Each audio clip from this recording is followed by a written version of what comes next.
Welcome to Leading Voices. I'm Laura Gerson, Director of Women in Worth, and I'm delighted to welcome you to our community. We are leading the charge when it comes to building a more equitable economy for women.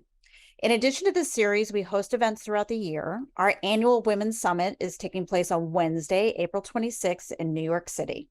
You can find more information about the event and speakers online. At Women in Worth, we want to help more women reach the C-suite and boardroom, build thriving enterprises, and have the confidence and resources to make decisions when it comes to investing. This includes investing in female founders, but many of us don't know how to get started investing or how to support those who are. Over the next two sessions, and actually I should say in the last session and in this session, we're delving into this topic. Today on Leading Voices, we're talking about investing in a terminology we call democratizing investing for women. And we'll explain what we mean about that in just a minute.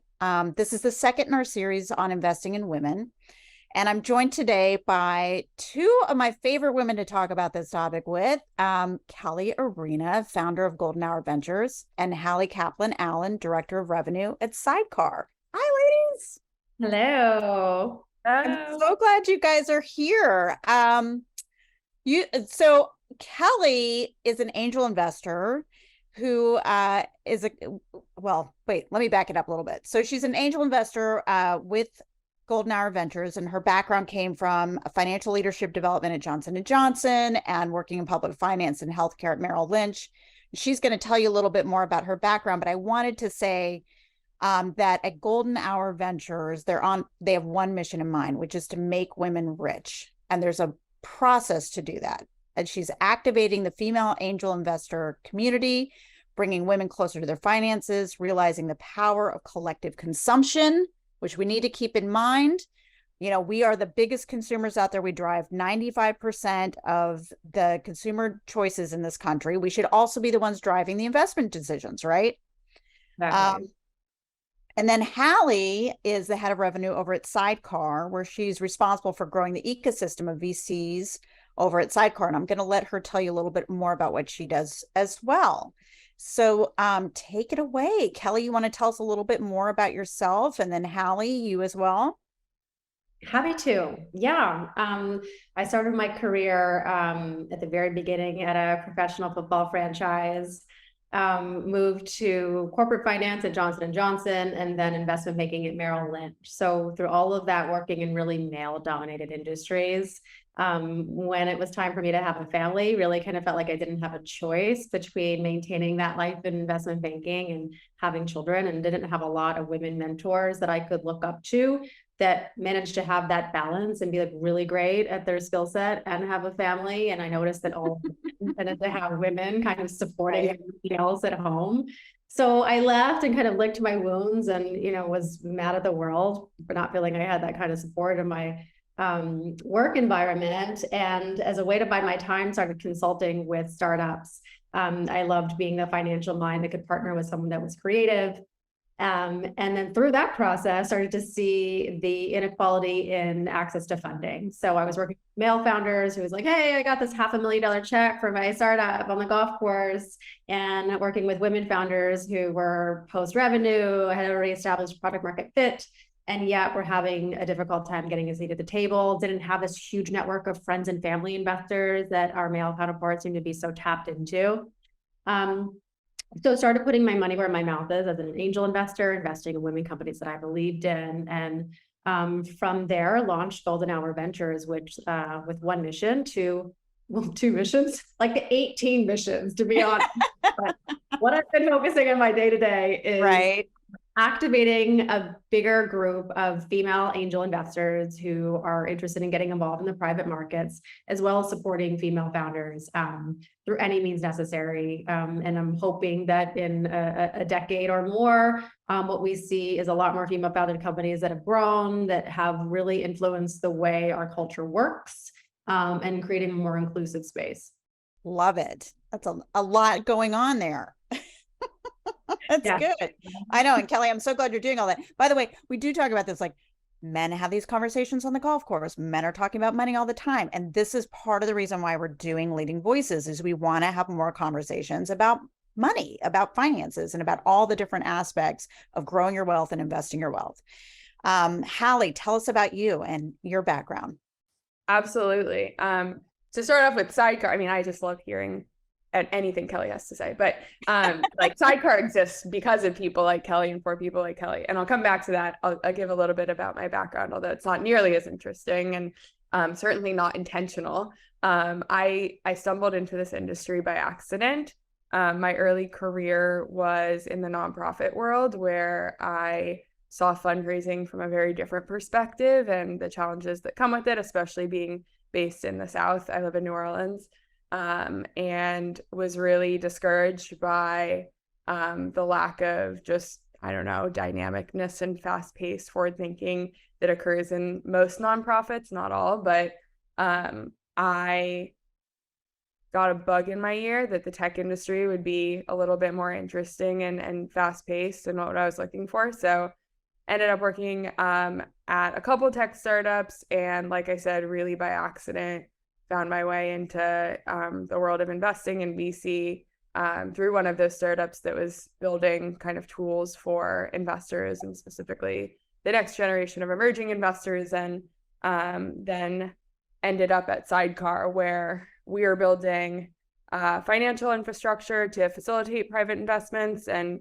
really have a focus on not just empowering, but hopefully creating the next generation of investors, be it angel investors or, VCs. I don't like to use the word venture capitalists because I feel like there's a stigma associated with it. But, I think what we believe is that like anyone who is an accredited investor should be able to support the startups that they believe in. And certainly that, the numbers kind of tell all, but if you look at the number of female investors, both on the angel investor side and all the way up through like your classic VC firms, there's very little female representation, and there's no secret, no doubt that leads to lower funding for female founded companies. And so what we're trying to support at Sydecar is allowing anyone who is, qualified based on being an accredited investor to execute investments in a way that's super intuitive, approachable,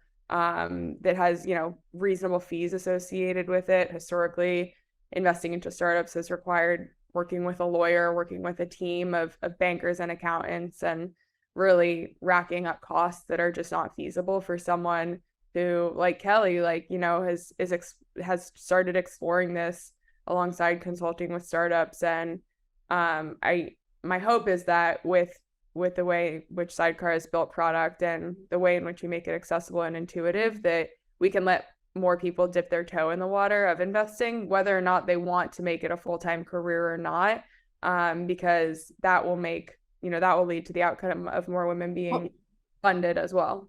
I agree completely. And I do want to get more into exactly what Sydecar does and how you guys make it easier. Because I think that's it's really fascinating what you guys have built and a big part of the conversation today. But I kind of want to go back to what you just said about accredited investors. Define that for me. What is an accredited investor? Yeah, so an accredited investor is a term created by the SEC, which refers to the people who are legally allowed to invest into private companies, essentially. And there are a couple ways that you can be an accredited investor. So I think the one that's most commonly known is based on your income. So if you make over 200K, or if it's 300K combined with a partner, you're qualified as an accredited investor. And then, there's some threshold or level of personal wealth. And then there's also some certifications that you can have that qualify you, although they're pretty high threshold. It's not like you can just pass a test to become an accredited investor very casually. And so, when you think about that number, 200K, I mean, certainly for someone like myself who from one of the coasts, but not currently living on the coast, like 200K is an astronomical number. I think right, exactly. About 2% of Americans qualify as accredited investors. So, there is a threshold there, and there's a lot of opinions about whether or not the SEC should be the ones making that decision for us when, for example, anyone can go blow all of their money by buying a lottery ticket or gambling. Personally, I believe those rules exist for a reason, although I'm not completely aligned on what those thresholds are. Kelly, do you have anything to add to that about accredited investors?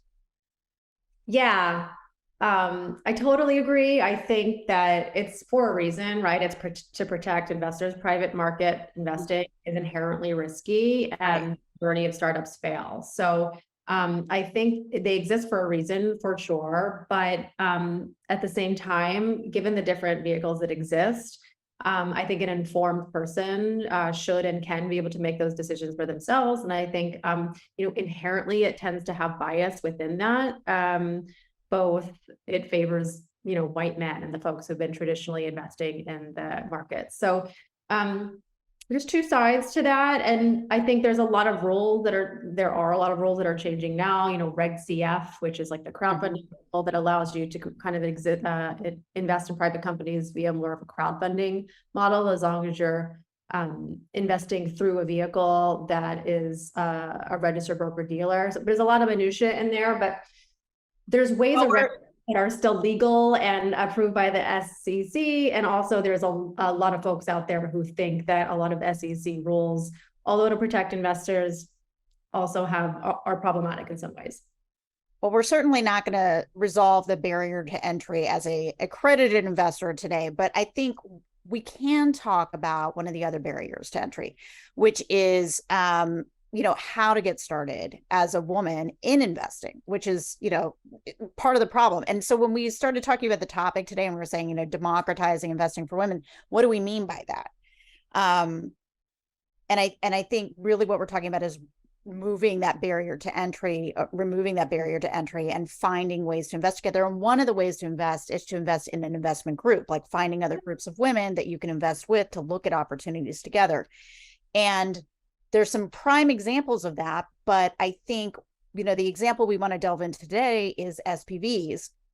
And I wanted you to, explain a little bit about an SPV, and then specifically how, Kelly, you're utilizing Sydecar to build SPVs. Tell us a little bit about your fund and the makeup of your fund from that perspective.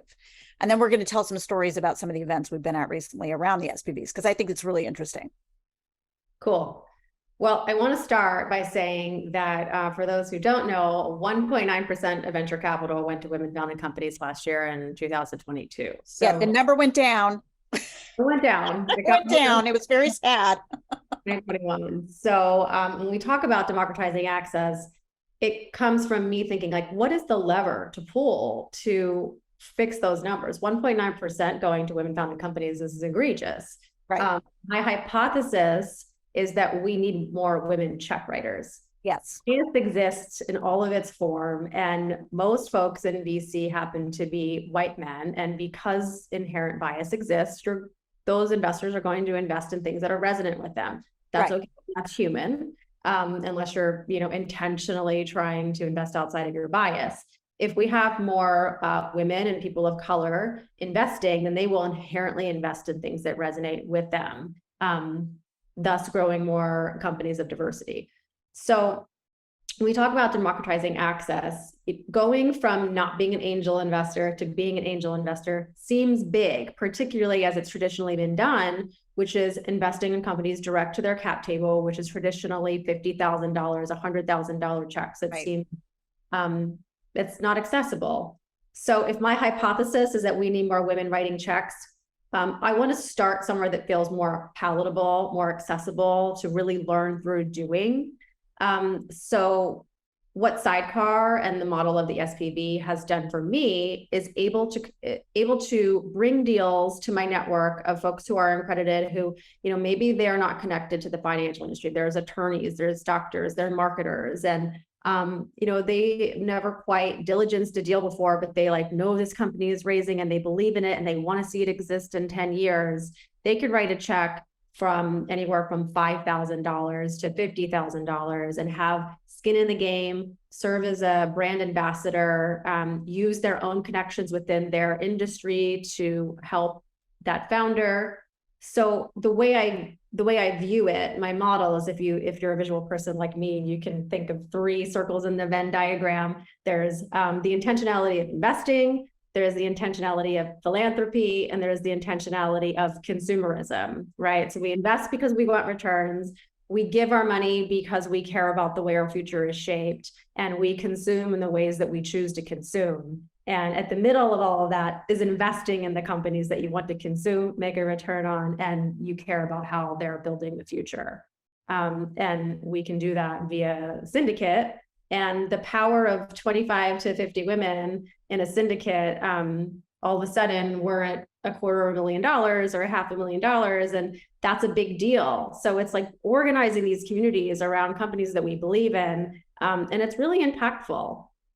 It is impactful. And in fact, I discovered both of you ladies and met you through two different events that were held in Los Angeles around Sydecar's SPVs. And Halle, I'm going to have you jump in just a second and talk about that actual product and how it works. But it was so great to be in the room with 30 women who were hearing from two founders or a single founder at a dinner or a breakfast, where they were able to, talk about their passion, their why, their business plan, really answer specific questions about the financing, what they were trying to accomplish with that fundraise, where their business was going to go, what the next fundraise would look like. And, it was an educational opportunity, but then to be in the room with a group of women that you are getting to meet and know that you're putting a check in with those same women, I thought was so incredibly powerful. And I was so appreciative to have been present at both of those opportunities for both, and I'm going to say who it is. It was for Womaness and was for Another Tomorrow, which are both incredible companies that we should all be paying attention to. And actually, Another Tomorrow was one of Vanessa Halle, who's a founder. She was actually featured as a Worthy 100 founder last year over at Worth, which was just one of those small world things where I realized that I was in the room listening to the founder speak, and she had been part of our community. And then Womaness, one of the co-founders from this wonderful menopause company, is going to be speaking at our upcoming Women in Worth Summit. So we're also, wanting to highlight these founders that are really working to make a difference and build their opportunities as well. But okay, Halle, what's an SPV and how does it work on the platform over at Sydecar? Talk to us about this, because it's a great tool. Yeah, absolutely. And I just, before we move on to that, I want to highlight what you both said, which is that there's so much of this is about the community and the relationships. And I think specifically as women, I'll speak for myself, but I've heard this echoed from other people too, is we want to build those relationships and trust with the people that we're making, important decisions with. So whether it's making the decision to invest your first $5,000 check into an angel investment opportunity, it's a low threshold as compared to $50,000 or $100,000, but it's still a chunk of money and it's a big decision to make. And if you can do that in community where you feel super, there's a lot of trust and you feel safe, the events you mentioned, Laura, it's such a safe space to ask questions about not just the company and what they're building, but also the process of making an investment decision and diligencing an opportunity, deciding whether it's right for you. And being able to do that and learn in community is just so impactful for women, especially, I think, because of we are a little more risk averse, as we should be. And that's what we've been taught to be. And so being able to really build conviction in a group, I think, is so powerful and is why I get so excited about SPVs. So to transition there, an SPV, or a special purpose vehicle, is really just an entity. It's literally a company. And in most cases, it's an LLC that's formed for the sole purpose of pooling together capital to invest into some asset. So in our case, of course, that asset that we're referring to is a startup, a private company of any stage, really companies from the very, very earliest, friends and family kind of stage to pre-IPO will raise capital from SPVs. And structurally, an SPV is actually basically the same thing as a venture fund, but the difference is that it's, like I said, it's the money is being pulled together for the sole purpose of investing into one single pre-identified company. So the benefits of this type of vehicle is that from the founder's perspective, if you're raising money, you don't want to accept, you really should not accept, although not legal advice, but you should not accept $5,000, $10,000 checks directly onto your cap table, because then you're giving voting rights, you're giving a level of control and visibility to people who don't have enough skin in the game to really warrant the amount of time and money it's going to take you to fulfill those obligations. So providing investor updates on a very regular cadence, financial, KPIs and stuff like that. And then ultimately, when you go to raise more capital, perhaps institutional capital down the line, having those $5,000, $10,000, even $20,000 checks directly on your cap table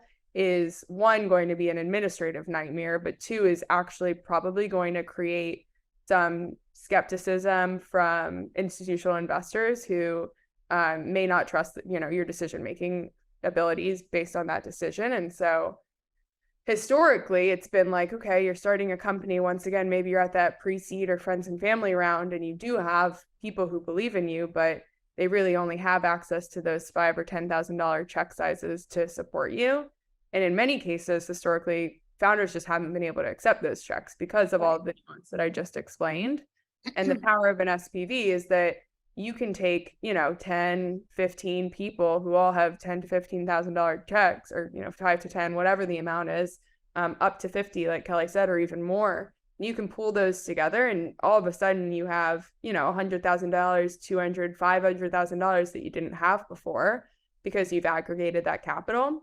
And typically with an SPV, you have someone acting as the lead or the organizer of the SPV. So someone like Kelly with Golden Hour, and that person is really going to bat for you, taking on the burden or the responsibility of pitching your company to other investors in their network because they believe in you and they're bringing in that other capital. So it's a really powerful way to catalyze a fundraise and raise hundreds of thousands of dollars if you can just really get that one person who believes in you, who has access to a network, right, and then wrap it all up in an SPV. Like I said, an SPV is an LLC. There are, a number of other components that are required to pull that capital together and then aggregate it, send it to the company. And Sydecar's role is that we really handle all of that administrative and operational work for you in a way that allows you, if you're someone like Kelly who wants to organize one of these investments, allows you to focus on what it is that you set out to do, which is raising money from your community and investing into a company that you believe in.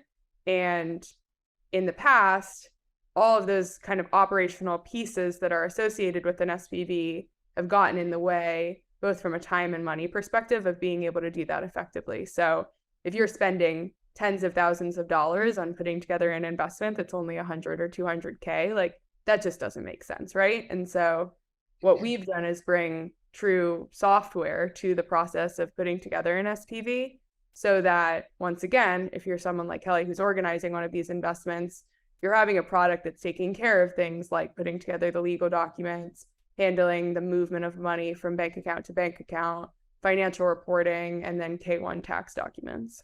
Mm-hmm. And that's such a big piece of it, because when you look at raising a fund, whether it's an SPV or whether you're looking at a venture fund, I mean, a good percentage goes to the operational costs, from your legal, your administrative, it sucks up so much of the money. So it's so incredible that Sydecar, everything's built in. It makes it much easier. And I know Kelly is nodding her head because she's like, thank you. And the interesting thing too, Kelly, is that your fund is made up of a number of SPVs that you've launched as well, right? Would you say that you're... Yeah, so I technically don't have a venture fund. What I have is a series of SPVs, which are its own standalone fund. And as an aspiring fund manager, it's interesting because I think what Sydecar is doing, whether it's inadvertent or not, is kind of like raising the class of future venture capitalists, because it's a way to prove track record before you go out and raise a big fat fund. So I think it's great. You're absolutely right. You're raising the next round of VCs as well. So more power to you. And on that note, Halle, what are some other things you guys are working on over at Sydecar? Yeah, I mean, I think what Kelly just said is exactly what we set out to do, is to empower the next group of emerging investors. And what we know to be true is that if we can provide an incredible SPV product that allows that next generation of investors to have an immense amount of success, to show that they can really pull together investments from their community and pick startups, pick founders that are going to have a return and start to build that track record. Like Kelly said, if they're successful, then people are going to want to give them more money to invest, which is incredible. Right. That's why we exist. And of course, we want to be able to grow with those investors as they do consider things like raising a full fund. And what that means is then if you've been successful, if you've shown that track record of success, then potentially you have folks either from your community who have access to more capital, or even, institutions that are really attracted to the returns that come from venture capital, that'll want to give you larger and larger checks. We're talking like hundreds of thousands of dollars, and they may want to give you those checks with, you having the full control and permission to deploy that capital into all sorts of startups, not just one opportunity after another. And that's what's referred to as a VC fund. A blind pool fund is what people say, because you're investing into the fund and really into the fund manager, or managers plural, and giving them the full responsibility and ability to pick the companies they're going to invest in without knowing those companies ahead of time, and without, kind of opting in on a one-by-one basis. So like I said, we want to grow with those customers that are having that success. And so this maybe a little bit of an insider scoop, since technically our announcement of this new product is happening on Monday, the 10th. But we are launching our own fund product that will support those people who are kind of graduating to that next step after building their track record with SPVs and want to deploy capital through a fund. But the important thing to note here is, like, when you hear about a venture capital fund historically, you're talking about, tens of millions of dollars. Right. About, usually well over 50 million, $100 million that these institutional VCs are managing. And that's also a really high threshold. And, if you're someone who's able to raise even a couple $1 million to invest into startups, that can be game changing for you, for your investors, and certainly for the companies. And that's something that we want to support and can support. So the way that our model works with all of the automation and the software that we've built really allows people who are considering being a fund manager to raise even as little as, $2, $3, $5 million. Of course, I say as little as, that's a huge amount of money. But in the scheme of the venture world, I mean, when we look at fund sizes, they tend to be upwards of 10 million. So yes. Yeah. And I mean that, it's no secret that we're in a different macroeconomic environment than we were a year or two ago, where raising money has always been hard, but it's really hard. And once again, if you can raise a couple $1 million, that is, one, like, hats off to you. That's incredibly impressive, but also incredibly impactful, especially when we're talking about, female investors and female founders being so underrepresented. So our mission is, and what we've fulfilled with this product that we're launching on Monday, is the ability to support a fund of any size. And, once again, maybe you raise your first fund at a couple $1 million and you have tremendous success. We're going to be here to support you when you go on to raise that second fund that maybe is 10, 20, $1 million, and continue to show that you're able to invest with a lot of diligence. That's very exciting. And I think, there's such a growth right now in the venture community. I'm seeing more and more emerging fund managers. I'm seeing more women who have, the Great Resignation. We saw a whole lot of women shifting direction. And I have met with a number of women who are now dipping their toes into angel investing, building funds. And it's an exciting time. And so having a platform like Sydecar to utilize, and that partnership really gives us a little more confidence and the ability to move forward with those, the growth of that segment of women fund managers. So yay. We're delighted you're doing this. It's great. And I know you two have worked together a good deal. I'm really curious about some of the companies that you're working with. So, I mean, Kelly, can you talk to me about some of your investments and some of the companies that you're investing in and why? Sure. Yeah, I love to plug my portfolio companies. Yay! You brought up one recently that we were a part of their Series A. It's called Another Tomorrow, and really revolutionizing luxury fashion through a super sustainable, transparent supply chain. Also really owning the re-commerce space with technology where you can shop on their website and you can add new and pre-loved to the same basket. So sustainability is really important to me, and I think it's important to all of us. So it's been shaping my investment thesis. I like to invest in women-founded companies, but also companies that are going to change the way our world is. I usually use a more colorful graphic term here, but to like undo some of the damage that we've done to our planet so far. So Another Tomorrow is one of them. Mm-hmm. Hence the name. Yes, and aptly named. And the founder, Vanessa Ramoni-Halleck, is such a rock star, and it's been incredible to watch her. Some other companies within just closed their Series A. We did an SPV for them, and L. Catterton just actually came in and closed the rest of that round. Wow, congratulations. That's great. Yeah, it's huge. And like another great syndicate of women who really believed in that company. And they have an acupuncture model that's bringing alternative healing in a more accessible way. They're here in New York City, but coming to a town near you soon once we start deploying all of that capital. A few in the sexual wellness space, a company called Bloomy, who you can target, a company called Une Femme, which is a sparkling wine company, one of the only women-made domestic champagnes, and they are on Delta internationally now and just did a big Target launch. And so another founder who's just killing it. I'm so happy to watch her grow. Jen Pelka is the founder of Une Femme. Oh my gosh. I mean, I could go on. So many. I know. It's so great. I feel like they're like, you should have talked about like your favorite children. It's the same sort of feeling. Well, you have a really great portfolio. I think you have are there 22 companies in your portfolio right now? To 21 now, and I'm really proud to say that 18 of them are female founded.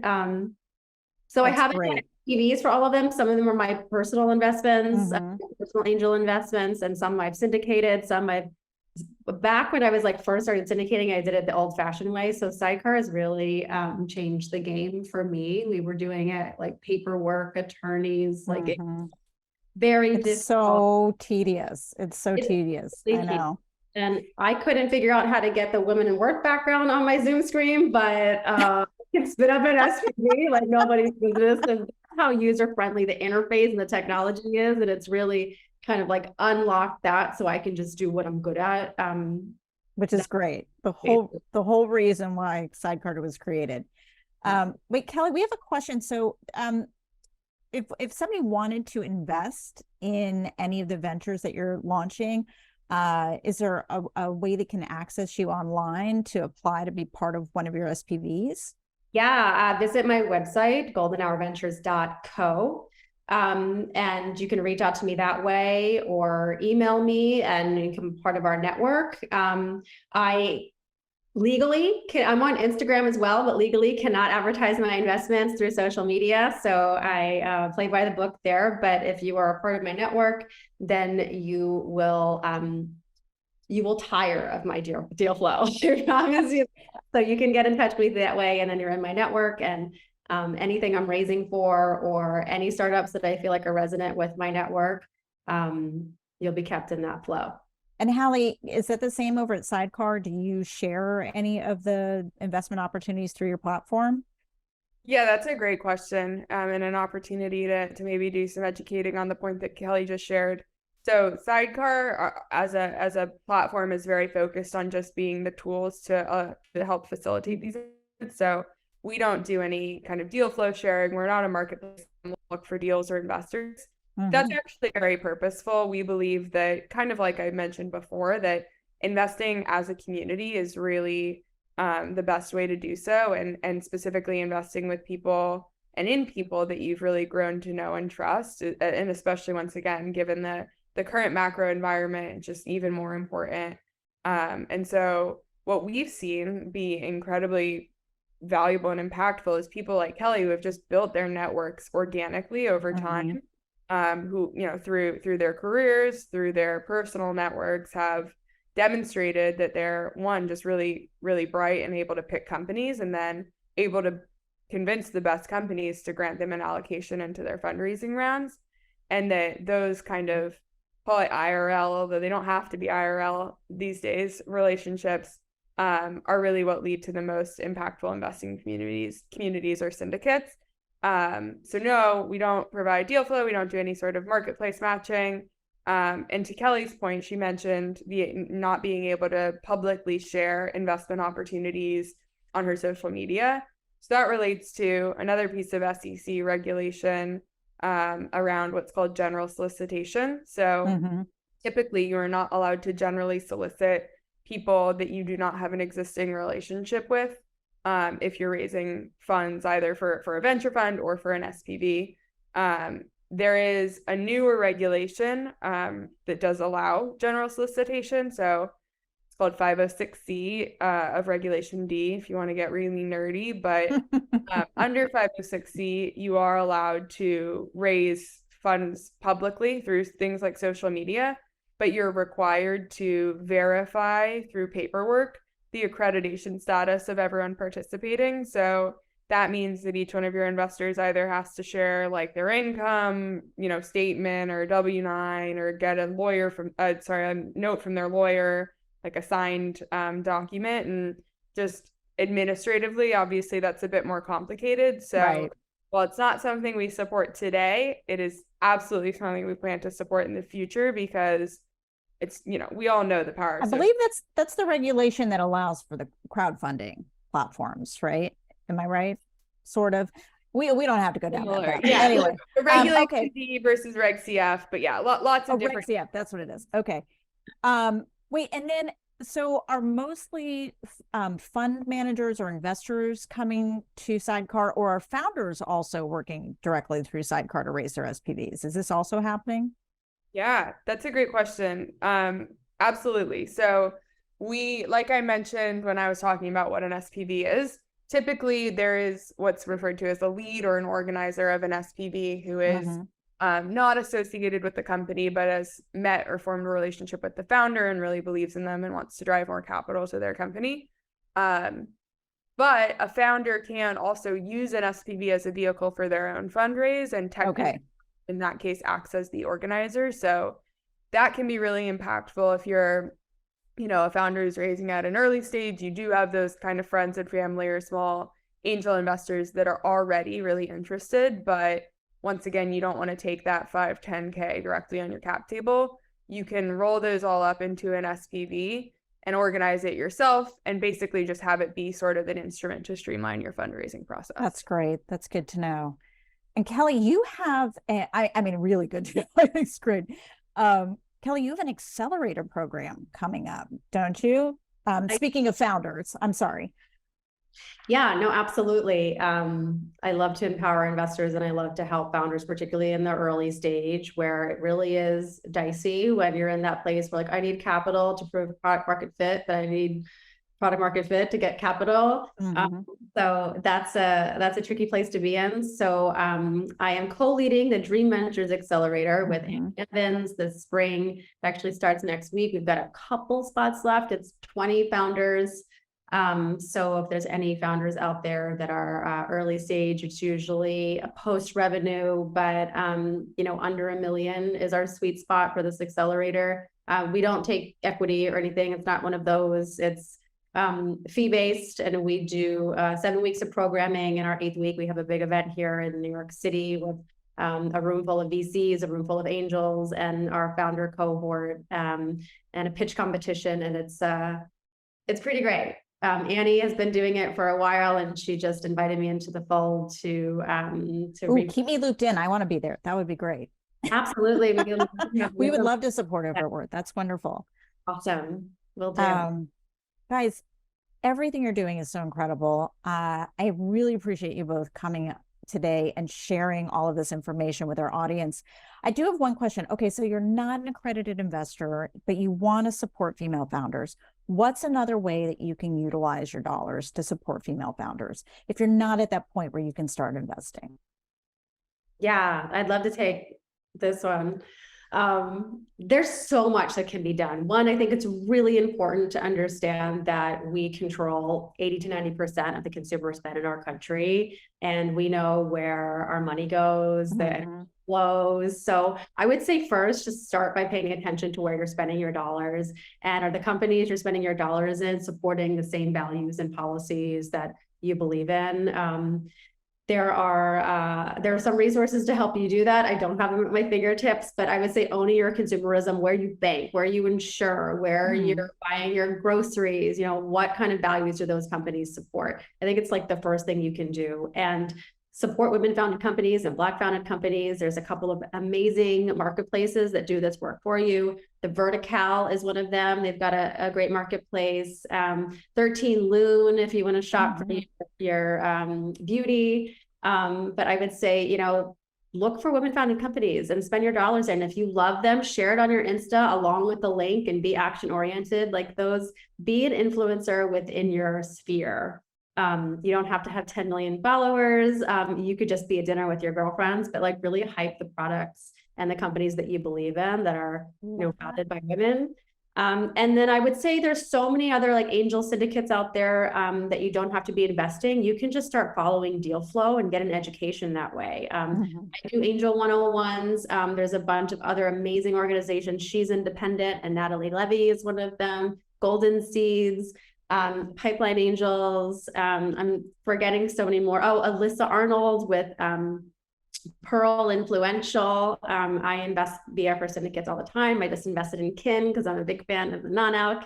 But there's so many amazing women out there doing exactly what I'm doing, and we work together all the time and are really big champions of each other. So I would say jump in and start learning before you start writing checks, and watch where you're spending your dollars. That's great advice. Really good advice. Halle, you have anything to add to that?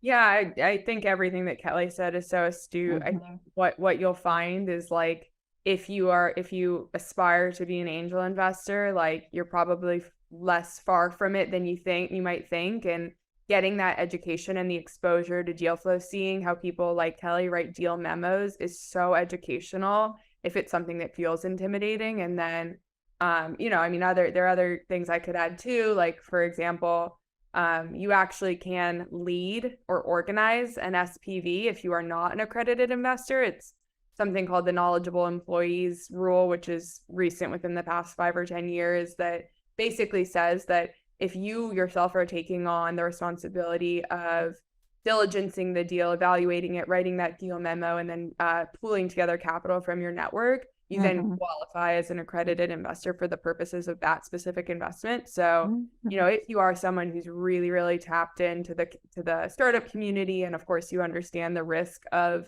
VC in general, then there are opportunities for you actually to dive in if you're ready to do so. But I think in the meantime, like, education through community is the big one, no doubt. That is key. That is absolutely key. Well, we do a lot of events in New York and LA and Miami too. So if you are interested in coming to those events, there's no hard sells. Come and just hear about a company, hear about angel investing, be a part of the community. So, reach out via my website, and definitely include you in those events. And we have a lot of virtual events as well. I love it. Well, thank you both so much for your time and your expertise today. Thank you for all that you're doing for the female founder community. And for startup founders everywhere. Really, it's about, all of us coming together and making the effort and having these conversations. And the more that we talk about these things, the more opportunity we have to learn from each other, the better. For everyone who's attending today, we hope you'll join us for our next Leading Voices on April 19th, where we'll be discussing building a real estate portfolio as an investment strategy. And be sure to join us live in person on April 26th as we convene for the annual Women in Worth Summit. Halle and Kelly, thank you so much. I always love chatting with you. And it was so good to get together with both of you today. Thank you.